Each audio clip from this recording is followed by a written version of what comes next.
When their golden retriever pushed their little boy to the floor for the third time that week, Sarah and Michael locked him in a room. At 2 in the morning, he broke through the door.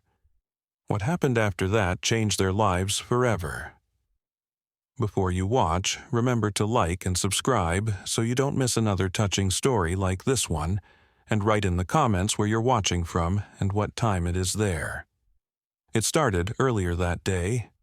Sarah heard the loud thump and the scream that came after it.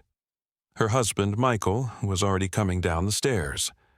On the carpet in the middle of the room, their 2-year-old son, Ethan, was lying flat on his back, his face showing hurt and confusion. Standing over him was Cooper, their 3-year-old golden retriever. The dog wasn't trying to comfort the boy. He was hovering over him, breathing heavily, making a low, upset bark. "Cooper, stop!" Michael shouted, hurrying over to pick Ethan up. The boy was crying hard, holding his elbow, his face all red and covered in sweat. "He did it again," Sarah said, her voice shaking with both fear and anger. "I watched from the doorway. Ethan was just walking to his toy box and Cooper just slammed into him. He pushed him down deliberately, Michael." Michael stared angrily at the dog. Cooper didn't look ashamed. He didn't make that guilty face dogs make or put his tail down. He stayed where he was, his golden eyes focused strongly on the crying child, his nose moving quickly as he smelled the air near Ethan's face. "That's 3 times this week," Michael said, holding Ethan against his hip to calm him down. "He's becoming dangerous, Sarah. He's 80 pounds. He could seriously hurt Ethan's arm. We need to keep them apart," Michael said seriously. "I won't let a dog hurt my son in our own home." He grabbed Cooper's collar. "Get outside right now." For the first time since they brought him home as a puppy, Cooper growled at Michael. It wasn't a mean, vicious sound, but a deep, urgent protest. He pressed his claws into the carpet, refusing to move, his eyes going back to Ethan. Michael had to use force to pull the dog to the back door, pushing him into the yard and locking the glass door. Looking through the glass, Cooper didn't run around or chase anything. He put his nose against the window, making it foggy, staring at Ethan with such focus that it made Sarah feel sick. The day got worse. Ethan was cranky, holding onto her leg, crying about everything, drinking lots and lots of juice but not eating his lunch. The summer weather was really hot, and everyone felt stressed. Cooper had been like their first child, but the picture of him pushing Ethan down kept playing in Sarah's mind. By the time evening came, you could feel the stress in the house. They chose to lock Cooper in the laundry room overnight. Ethan went to bed early, worn out from everything that happened. Around 2 in the morning, the howling began. It wasn't barking. It was a sad, loud wailing, coming from the laundry room, a sound of complete distress that traveled through the air vents. Michael made an annoyed sound, turning over in bed. "This can't be happening." "Don't pay attention to it," Sarah said into her pillow. "If we go to him, he'll learn that making noise gets our attention." The howling stopped after 10 minutes, but then came a steady, loud banging sound. Bang, bang, bang. "He's throwing his body against the door," Michael said, sitting up in the darkness. "I'll handle it," Sarah said, getting out of bed. She walked downstairs, the banging getting louder as she got closer. It sounded frantic and desperate. She opened the laundry room door, ready to tell him off, but Cooper didn't give her a chance to say anything. He rushed past her, a flash of golden fur almost pushing her into the washing machine. "Cooper," she said sharply. He didn't go to the back door. He didn't go to his food bowl. He rushed up the stairs, his nails scratching on the wood floor, sliding and catching himself as he hurried. Sarah felt a cold wave of worry. She went after him. When she got to the top of the stairs, Cooper was already in Ethan's room. She heard the door open with a creak. They hadn't closed it all the way so they could hear him. When Sarah walked into the nursery, what she saw made her blood run cold. Ethan was sleeping in his crib, wrapped up in his thin blanket. Cooper was standing on his back legs, his front paws over the rail of the crib. He was whimpering, making a high-pitched crying noise, and he was pushing Ethan's shoulder hard with his nose. "Get away," Sarah whispered angrily, rushing forward. "You're going to wake him." She grabbed Cooper's collar to pull him away. The dog turned to look at her, and in the moonlight coming through the window blinds, his eyes were wide and wild-looking. He barked, one extremely loud blast of sound right in her face, and then turned back to Ethan, licking the sleeping boy's face frantically. Michael showed up in the doorway, holding a baseball bat, looking panicked. "What? What's wrong?" "He got out," Sarah said, while struggling with the 80-pound dog. "He's going after him in the crib. Help me." Michael dropped the bat and jumped in. Together, they pulled the dog away. Cooper fought them harder than they'd ever seen, snapping his teeth at the air, thrashing around, trying to get back to the crib. He was making a sound Sarah had never heard a dog make before, a screaming, choking yelp. They managed to drag him into the hallway and shut the nursery door. Michael pressed his back against it, breathing heavily, while Cooper threw himself against the wood from the other side, scratching and snarling. "That's enough," Michael said while catching his breath, wiping sweat from his face. "That's it. He's going to the kennel first thing in the morning. I don't care anymore. He's completely lost it." Sarah was trembling. She looked at the crib to make sure Ethan was okay. "At least Ethan sleeps, really, deeply. He didn't even wake up with all that racket." She walked over to the crib to cover him. Ethan was lying on his back, one arm thrown out. His pajamas were completely soaked. "God, it's really hot in here," Sarah whispered. She reached out to brush the wet hair away from his forehead. Her hand froze.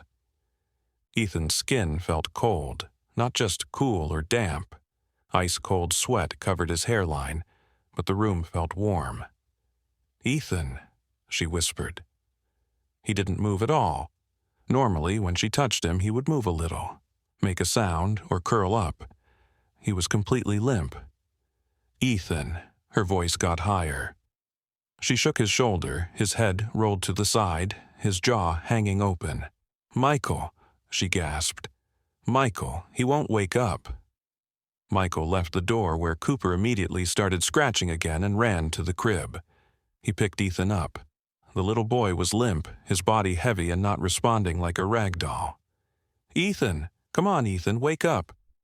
Michael tapped the boy's cheek gently. Nothing happened. His eyes didn't move. He didn't make a sound.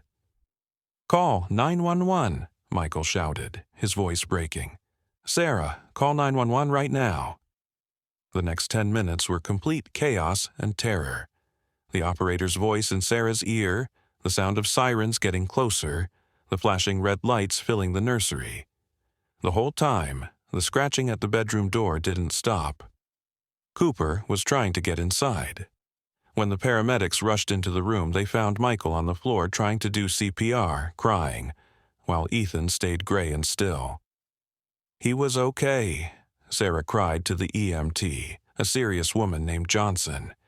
"He was playing earlier. He was just sleepy. He fell down, maybe hit his head."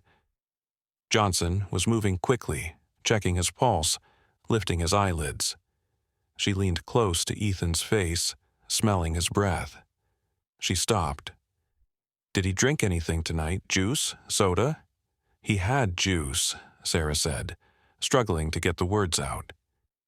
"He was really thirsty today. He drank 3 sippy cups." Johnson pricked Ethan's heel with a needle. The machine made a beeping sound. She looked at the reading and her eyes got big. "Glucagon," she yelled to her partner. "We have a severe low blood sugar emergency. His blood sugar is dangerously low. He's in a diabetic coma." "Diabetic?" Michael stared at her, shocked. "He's 2 years old. He doesn't have diabetes." "Type 1 can happen at any age," Johnson said. giving a shot into Ethan's thigh. If you hadn't found him right now, in another 10 minutes, he would have died. It wasn't until 3 hours later, when Ethan was stable, with IVs in his small arms, color coming back to his face in the pediatric ICU, that the doctor came to speak with them.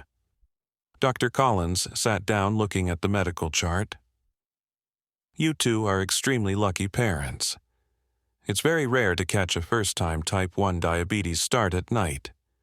Usually, we find them in the morning, and many times it's too late. Dead-in-bed syndrome is what we call it, and it's terrifying. The sugar drop is silent. No coughing, no crying. They just pass away. He looked at Michael and Sarah. What woke you both up? You said he was silent. Sarah froze. She looked at Michael. The memory of the past few days came flooding back, forming a terrifying new picture. The dog pushing Ethan down when Ethan was unsteady. The dog blocking him when Ethan was weak. The dog licking Ethan's face obsessively, smelling his breath. The sweet smell of ketones or the metallic smell of a chemical problem. "The dog," Michael whispered. "Our dog woke us. He broke through the door." Dr. Collins nodded slowly. "I've heard about that. Service dogs get training worth thousands of dollars to detect blood sugar changes. They can smell the chemical change in the breath and sweat minutes, sometimes hours, before the seizure or coma starts. But a regular pet dog?" He shook his head. "That's just pure instinct."